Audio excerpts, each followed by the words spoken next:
When I turned 71, I had more money in my bank account than I had ever imagined possible. And that was the same year my only son died in a car accident. I didn't cry when the police officer told me. I simply sat there at my kitchen table, staring at the steam rising from my coffee cup, watching it disappear into the quiet air of my house. Sometimes grief doesn't arrive like a storm. Sometimes it arrives like silence. And silence can be even heavier. I'm glad you're here. Stay with me until the end of my story, and tell me in the comments what city you're listening from. I always wonder how far these words travel once they leave my living room. That morning had started like any other birthday. 71. The number felt strange in my mouth when I said it out loud. For most of my life, I never expected to reach it.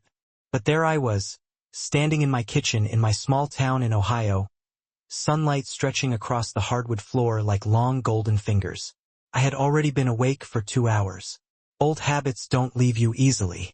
I poured my coffee the way I always did. 2 teaspoons of sugar, a splash of cream, and carried the mug to the same chair I had been sitting in every morning for the past 27 years. It used to be 2 chairs. One for me, one for my husband. After Harold passed away 12 years ago, the second chair stayed empty. I never moved it. Some things feel too permanent once you move them. Instead, I simply learned to sit across from the absence. Outside the kitchen window, the maple tree in my backyard had just begun to turn red. It was early October. The air carried that quiet smell of fall. The kind that makes you think about old memories without quite knowing why. I took a sip of coffee and looked down at the envelope on the table. It had arrived the day before. My bank statement. Most people don't get excited about bank statements at 71. But this one made me sit there for a long time. I had spent 45 years working as an accountant. Careful, methodical, every dollar saved, every investment researched. I never chased luxury. I chased security. And somehow, slowly, quietly, that discipline had grown into something bigger than I ever expected. 7 digits. More than $2 million. I remember running my finger across the numbers again just to make sure they were real. Not because I was greedy, because I was relieved.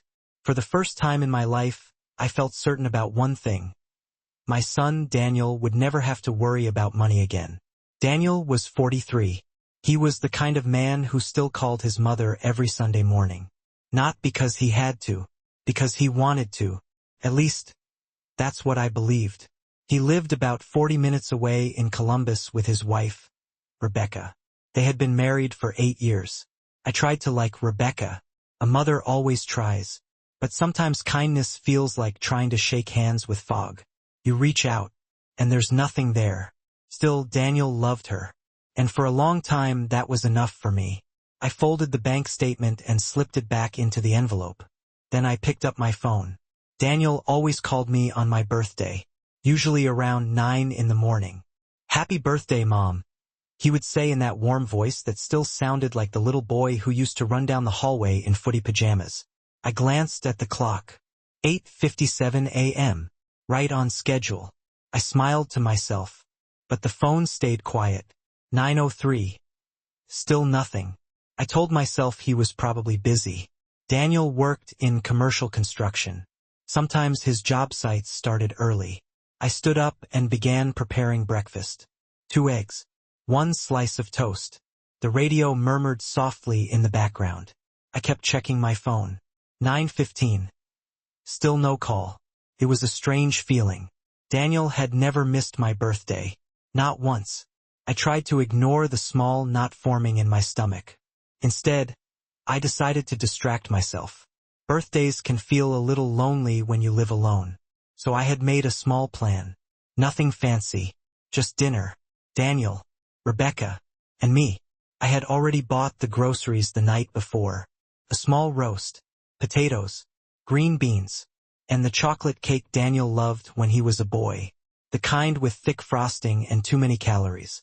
But birthdays are allowed to be a little indulgent. I began setting the table even though it was still morning. 3 plates, 3 glasses, 3 neatly folded napkins. I paused for a moment, looking at the chairs. I suddenly remembered Daniel sitting there at 8 years old, swinging his legs under the table, asking if he could have cake before dinner. I always said no. Then I always gave in anyway. A quiet laugh escaped me. That was motherhood. 1,000 small surrenders disguised as rules.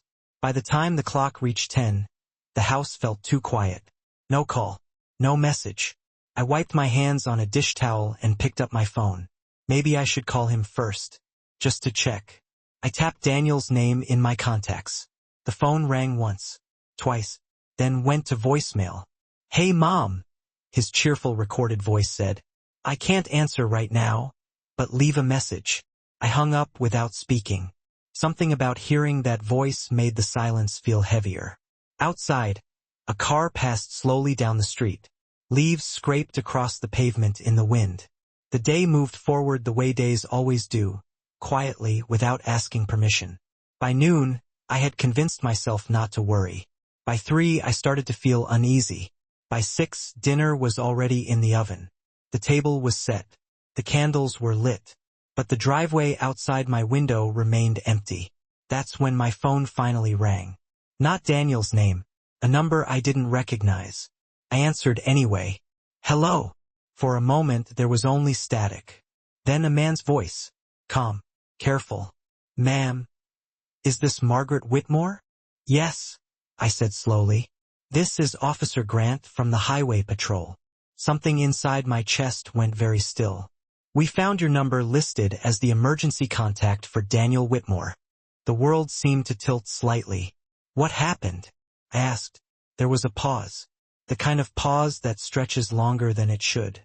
"A vehicle registered to your son was involved in a collision on Interstate 71 this afternoon." My fingers tightened around the phone. "Is he all right?" Another pause. Longer this time. Then the sentence that changed everything. "I'm very sorry, ma'am.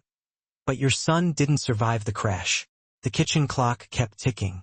The candles flickered gently on the dinner table. 3 plates. 3 glasses. 3 folded napkins. And suddenly, only one person left to sit there. I didn't scream. I didn't collapse. I simply stood there in my quiet kitchen, holding the phone, staring at the empty chair across from me. And in that moment, I realized something strange. My 71st birthday had just become the day my life split in two.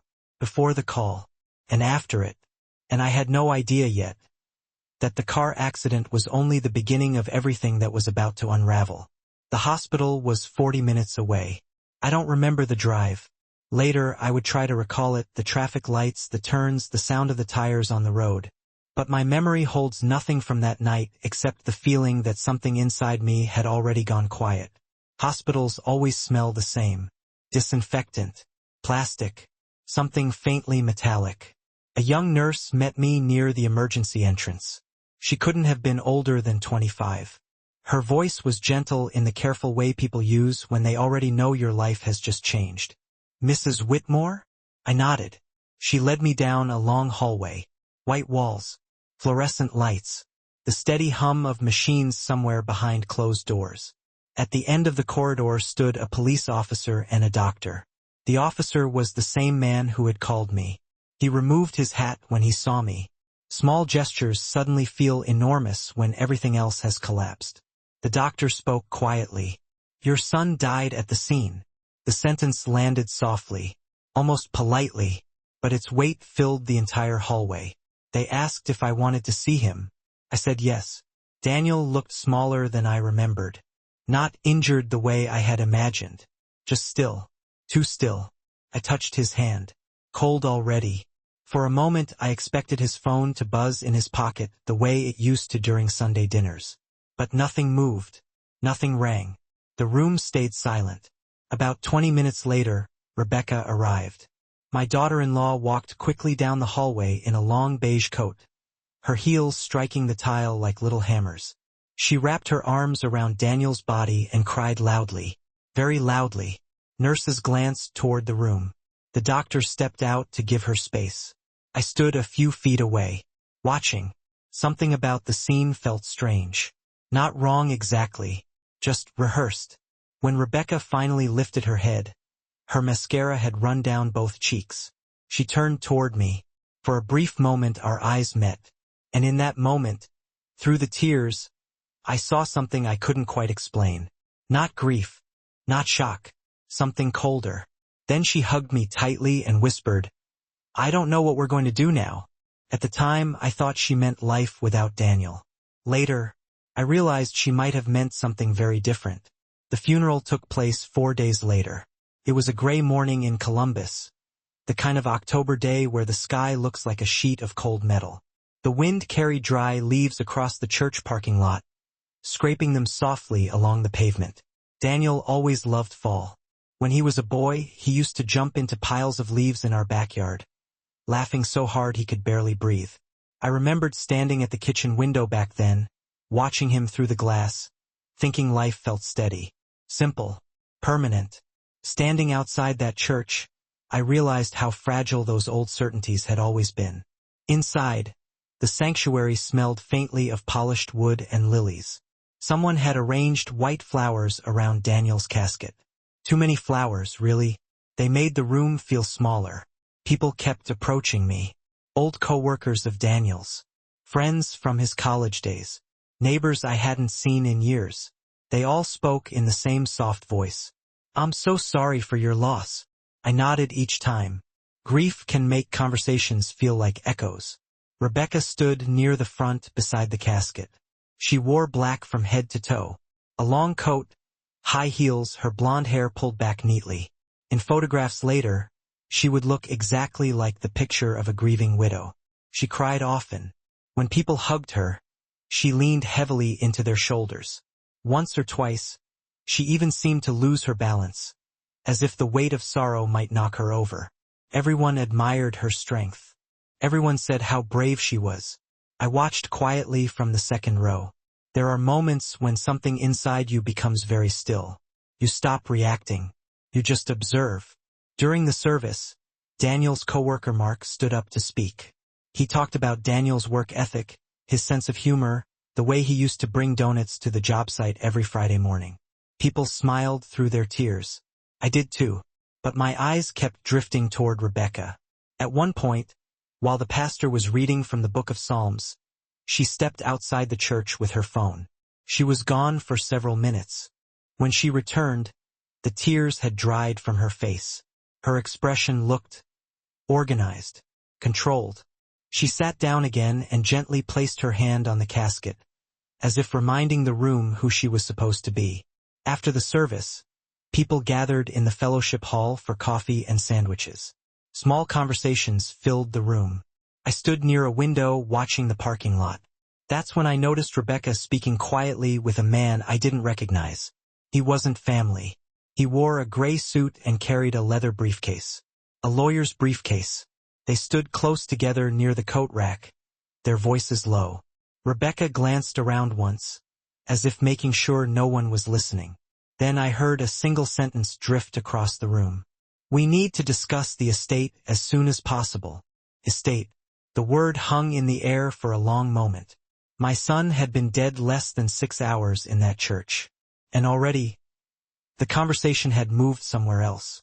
I remember staring at my coffee cup then. The liquid inside had gone cold. And for the first time since the accident, a quiet thought passed through my mind.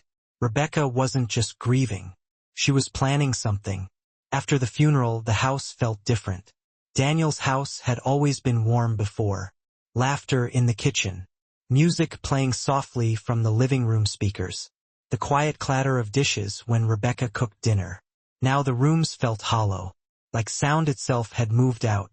I stayed there that evening because Rebecca said she didn't want to be alone. The sun had already disappeared behind the trees when we returned from the church. The October air had turned cold, and the driveway was covered in leaves that crunched softly under our shoes. Inside, the lights were already on. Everything looked exactly the same as it had a week earlier. Daniel's jacket still hung over the back of a chair. His work boots sat near the door. A half-empty mug rested beside the sink. Little pieces of an ordinary life. Rebecca walked straight to the kitchen and poured herself a glass of wine. She didn't ask if I wanted one. She didn't sit. Instead, She leaned against the counter and stared at her phone. For a long moment, neither of us spoke. Grief sometimes arrives quietly, but sometimes silence means something else. Finally, she set the phone down and looked at me. "We're going to have to talk about the house soon," she said. Her voice sounded calm, almost practical. I blinked. "The house?" I asked. "Yes," she replied, taking a slow sip of wine. "Daniel handled most of the financial things. Insurance, mortgage, investments." The way she said the words felt strangely rehearsed, like she had already practiced this conversation somewhere else. "We'll need to figure out what happens now." I nodded slowly, not because I understood, because I didn't want to argue in that moment. Daniel had been gone less than 24 hours, but Rebecca was already speaking the language of paperwork. Money, ownership, responsibilities. Later that night, after she went upstairs, I walked quietly through the house. Daniel's office door stood slightly open. The desk lamp inside cast a small pool of yellow light across his workspace. I stepped inside. His laptop sat open. Beside it were several folders, bills, construction contracts, and a thick envelope marked insurance policy. My hand rested on the edge of the desk for a moment. I wasn't looking for anything. At least, that's what I told myself. But sometimes instinct moves before reason. I opened the envelope. Inside was a document printed on heavy paper.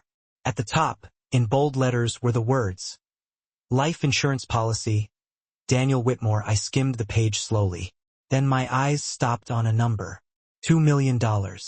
For a moment I simply stood there, staring. The house was silent around me. Daniel had spent most of his life working hard, but he had never mentioned a policy this large.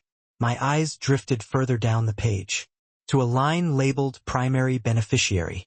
I already knew what name I was about to see. Rebecca Whitmore. Of course, that part made sense. But something about the document made my stomach tighten.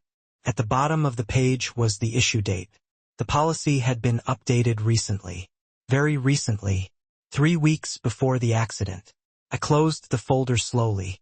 The house creaked softly in the night. Upstairs, I could hear Rebecca walking across the bedroom floor. And for the first time since Daniel's death, a thought settled quietly into my mind. Maybe the accident wasn't the only story here. Maybe something had been happening long before that car ever reached the highway. I didn't sleep much that night.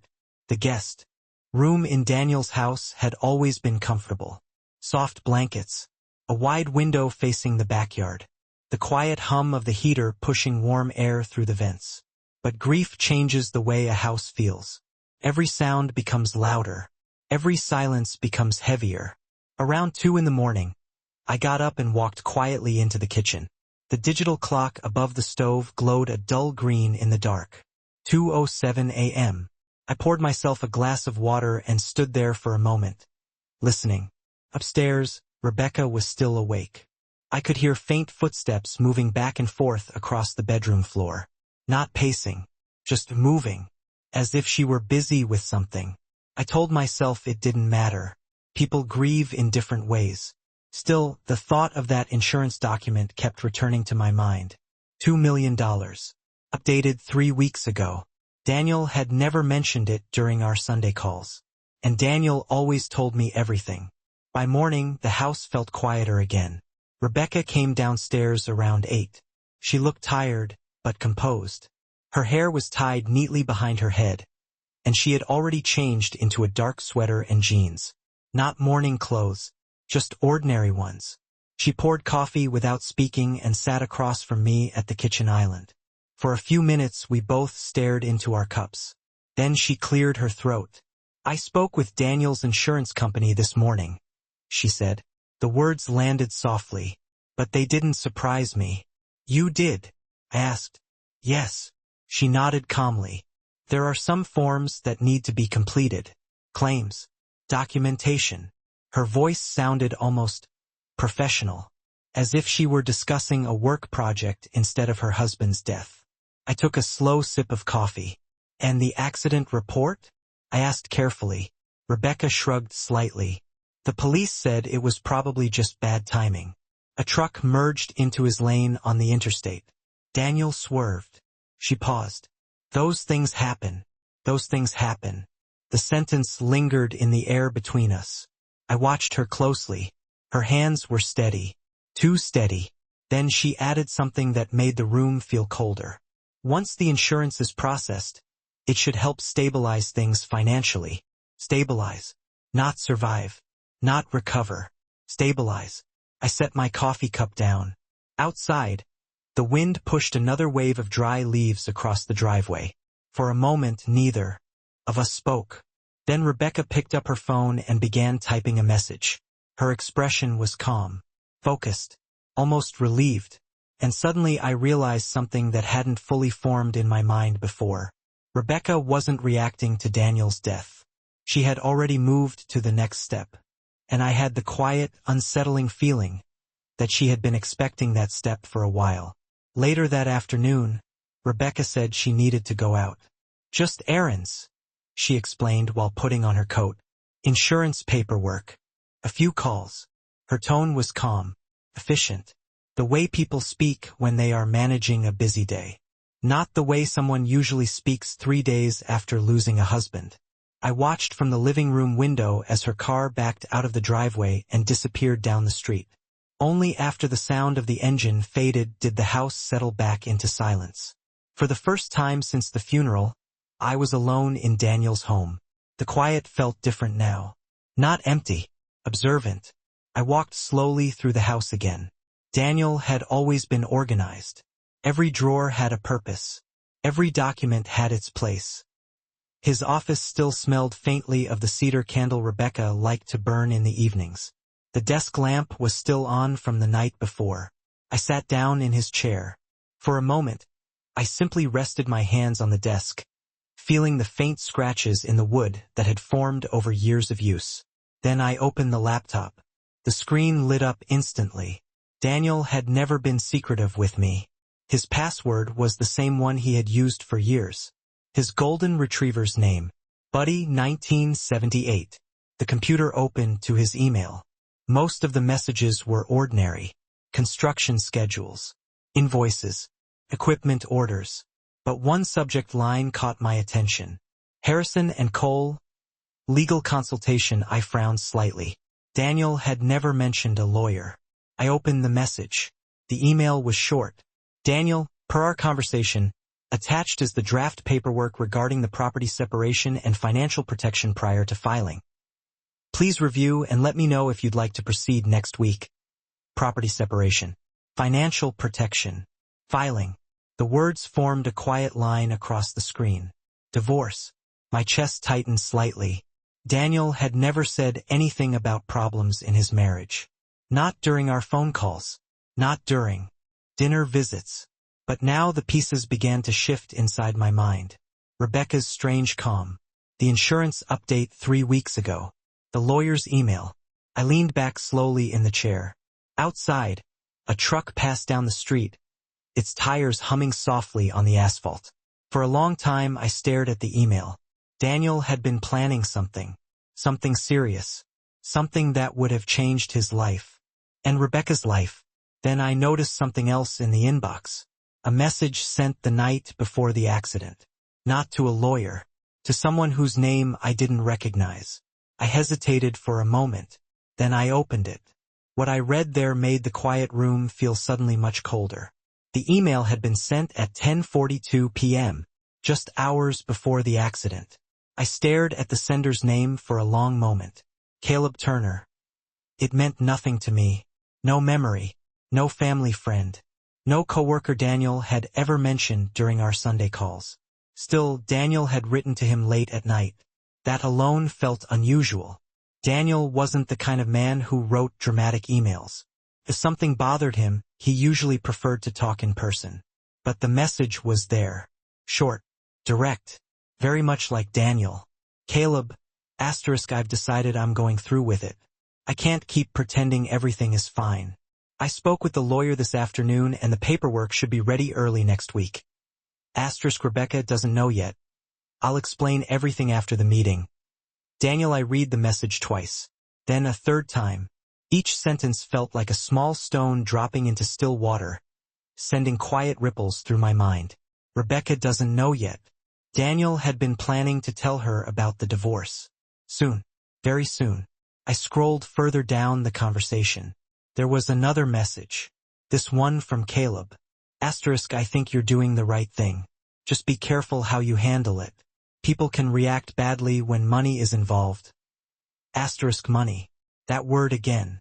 The same quiet shadow that had been following everything since the funeral. I leaned back slowly in Daniel's chair. The office felt colder now. Not physically colder. Just different. The pieces were starting to move together. Daniel had met with a lawyer.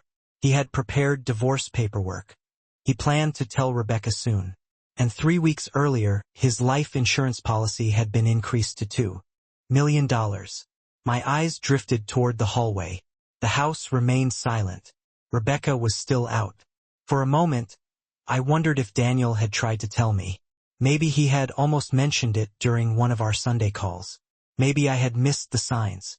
Parents often believe they know everything about their children's lives. But adulthood creates quiet rooms inside people. Rooms even mothers cannot enter. I closed the email and stared at the blank wall in front of the desk. Something about the timeline bothered me deeply. The lawyer meeting, the insurance update, the email, and then the accident. All within a few weeks. It might have been coincidence. Life is full of coincidences. But at 71 years old, I had lived long enough to understand something simple. When money and secrets appear in the same story, coincidence becomes a very fragile explanation. I shut the laptop gently.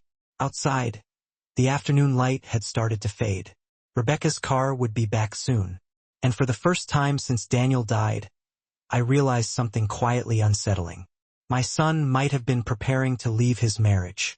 But Rebecca might have been preparing for something else entirely. I closed Daniel's laptop just as I heard a car pull into the driveway. Rebecca. The sound of the engine stopping felt louder than usual in the quiet house. I stood up from the desk and turned off the lamp. The office fell back into shadow, the way it had been before I walked in. By the time Rebecca stepped through the front door, I was already in the kitchen. She placed her keys on the counter and exhaled slowly, like someone finishing a long day of work.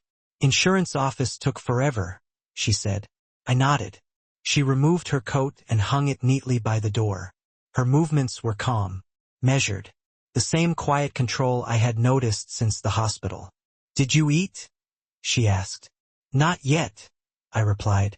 She opened the refrigerator and stared inside for a moment. Then she took out a container of leftover pasta and placed it in the microwave. The machine hummed softly as it heated. For a moment it felt almost like an ordinary evening. But ordinary evenings don't carry silence like this. Rebecca sat down at the kitchen island with her plate and began eating slowly. Halfway through the meal her phone lit. Up on the counter. A message. She glanced at the screen quickly.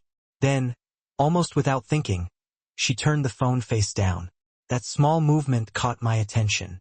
Most people don't hide messages when they're sitting alone with family. They hide them when the message matters. A minute later, the phone vibrated again. Rebecca hesitated. Then she picked it up and stood. I need to take this, she said casually. She walked toward the back patio door and stepped outside. The glass door slid shut behind her. Through the window, I could see her standing near the edge of the deck, speaking quietly. Her posture was tense. Not grieving. Alert. Listening carefully. The conversation lasted only 2 minutes. When she came back inside, her expression had already smoothed into something calm again. She placed the phone on the counter and reached for a glass of water. Everything okay? I asked gently. Yes, she replied quickly. Just one word. Too quick. I didn't press further. Instead, I finished my tea and carried the mug to the sink. Out of the corner of my eye, I noticed Rebecca typing another message. Her fingers moved quickly across the screen. Then she set the phone down again. But this time she forgot something. The screen stayed lit, just long enough for me to see the name at the top of the conversation. Caleb. The same name from Daniel's email. My stomach tightened slightly. Rebecca noticed my glance and immediately picked up the phone. The screen went dark. She forced a small smile. "Just someone helping with paperwork," she said. Paperwork. The word sounded harmless. But something inside me had already begun to understand. Daniel had written to Caleb the night before he died. And now Rebecca was speaking with the same man. Quietly, carefully, like two people who already shared a secret. I turned back to the sink and rinsed my cup slowly. Water ran over the porcelain. And in that quiet moment, a thought settled clearly into my mind. Whatever had been happening before Daniel's accident, Rebecca and Caleb both knew about it. And neither of them realized yet that I was beginning to see the pattern. That night, I stayed awake longer than usual. Rebecca went upstairs around 10. I heard the bedroom door close, followed by the soft creak of footsteps crossing the floor above me. The house grew quiet again. But the quiet didn't feel peaceful. Felt watchful. I sat alone in the living room with only a small lamp on beside the couch. The yellow light cast long shadows across the walls, and outside the windows the street was dark except for a distant porch light down the block. My mind kept circling the same details. Daniel's email, the divorce lawyer, the insurance policy, and now Caleb. Rebecca had spoken to him as if they already knew each other well. Too well for coincidence. At 71, you learn something about instinct. It's not loud. It doesn't shout warnings. It simply sits in the back of your mind and refuses to go away. Around midnight, I stood up and walked quietly back toward Daniel's office. The door was still slightly open. Inside, the desk looked exactly the way I had left it earlier. The laptop, the folders, the quiet glow of the screensaver drifting slowly across the monitor. I sat down again. This time, I opened Daniel's phone. Rebecca had placed it on the desk after the hospital.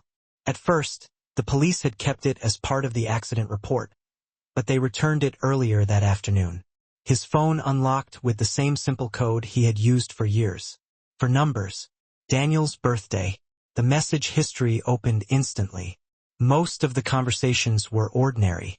Work messages, construction schedules, group texts with coworkers.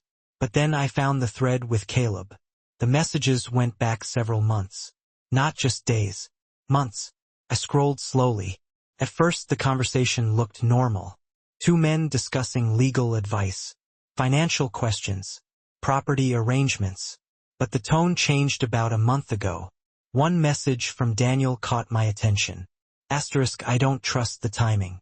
Rebecca suddenly started asking about my insurance last week. Asterisk, I felt my breath slow.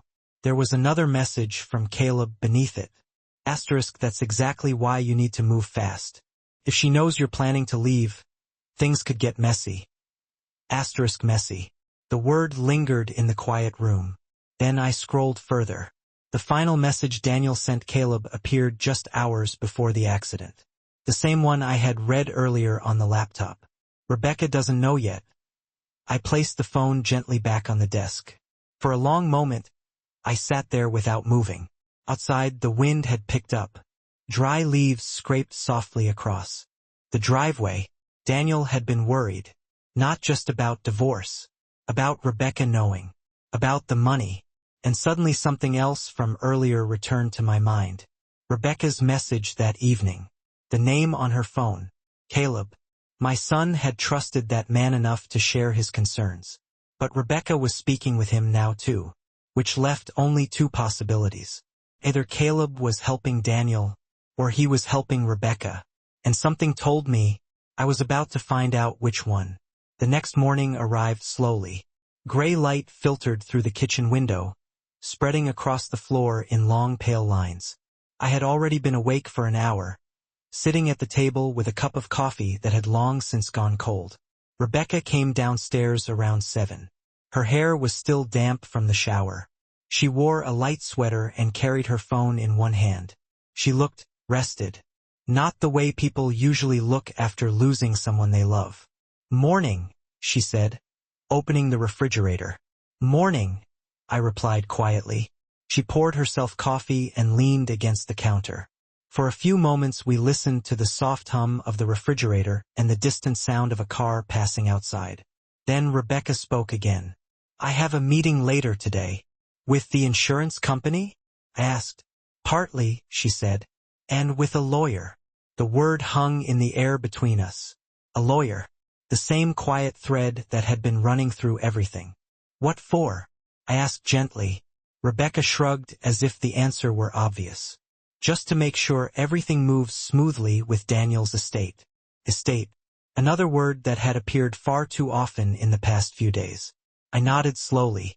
She continued speaking while scrolling through something on her phone. "They said the life insurance claim should process quickly. Maybe a few weeks. A few weeks. $2 million. Rebecca took a sip of coffee and glanced up at me. "I know this is hard," she added. "But we need to think about practical things." Practical. That word again. I watched her carefully. There was no hesitation in her voice. No tremble. Just calm organization. After finishing her coffee, she picked up her purse and walked toward the front door. "Where are you meeting the lawyer?" I asked. She paused just long enough to answer. "Downtown. Harrison and Cole." My hands tightened. Slightly around the coffee mug. Harrison and Cole. The exact same law firm from Daniel's email. Rebecca didn't seem to notice my reaction. She simply opened the door and stepped outside. "I shouldn't be long," she said. The door closed behind her. A moment later, her car started and rolled down the driveway. The house fell silent again.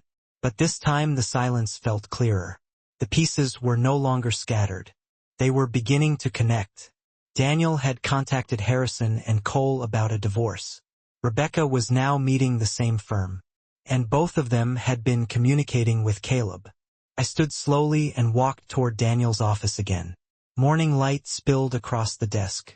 For a long moment I stared at the phone resting beside the laptop. One question kept repeating in my mind. If Rebecca and Caleb were speaking now, what exactly had Caleb been telling my son before he died? And more importantly, was Caleb really helping Daniel at all? I spent the rest of that morning thinking. Not panicking. Not accusing anyone. Just thinking. At 71, you learn that rushing toward conclusions rarely helps. The truth usually reveals itself when you step back and let the details line up on their own. Still, one thing was already clear. Rebecca and Caleb were connected. And Daniel had trusted Caleb.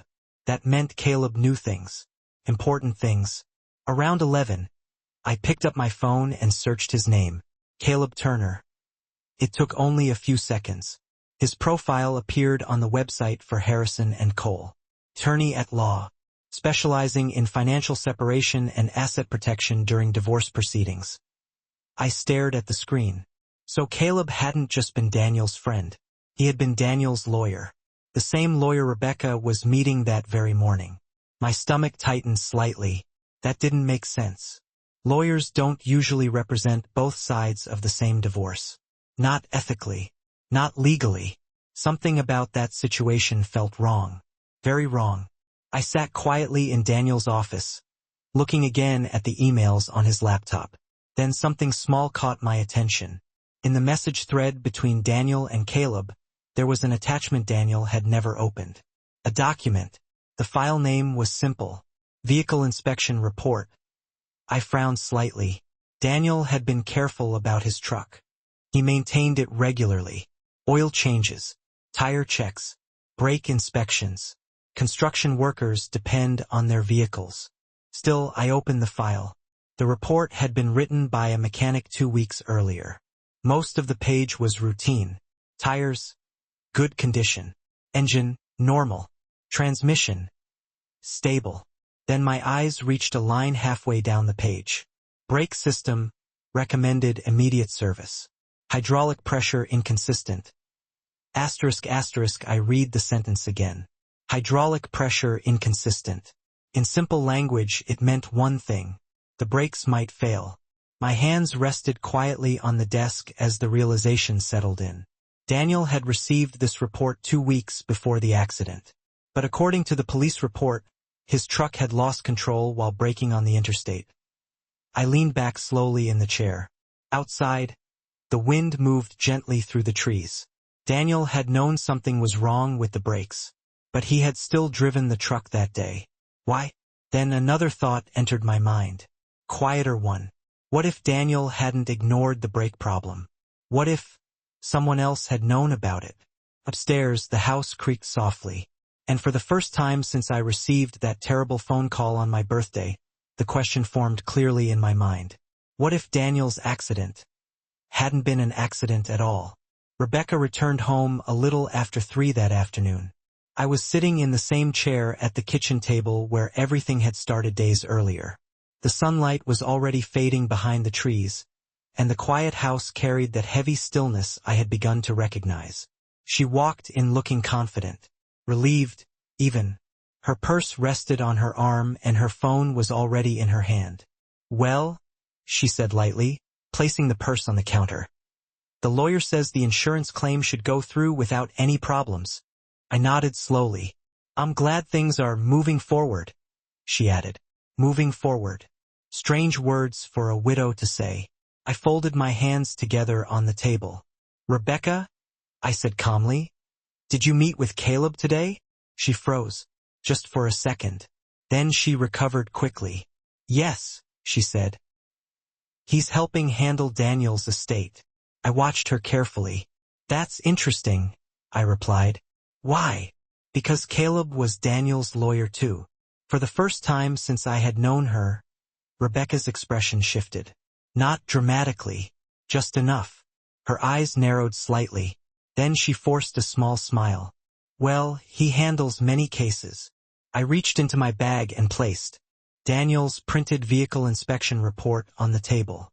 The paper slid softly across the wood. Rebecca's eyes dropped to it. Her smile disappeared.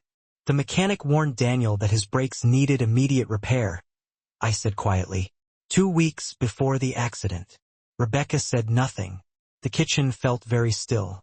"I also saw Daniel's emails," I continued, "about the divorce." Now the silence became heavier. Rebecca's hands slowly gripped the edge of the counter. For a moment, I thought she might deny everything. But she didn't. Instead, she whispered something that told me everything I needed to know. "He wasn't supposed to find out so soon." The words hung in the air. Cold. Final. I stood slowly. At 71, I wasn't strong. But I was steady. "I didn't come here to argue," I said calmly. Rebecca looked up, confusion crossing her face. Then I added the one thing she hadn't expected. "I came here to wait." She frowned. "For what?" "For the police." Her face went pale. Because earlier that afternoon, while she was meeting Caleb at Harrison and Cole, I had been meeting someone else. A detective from the highway patrol.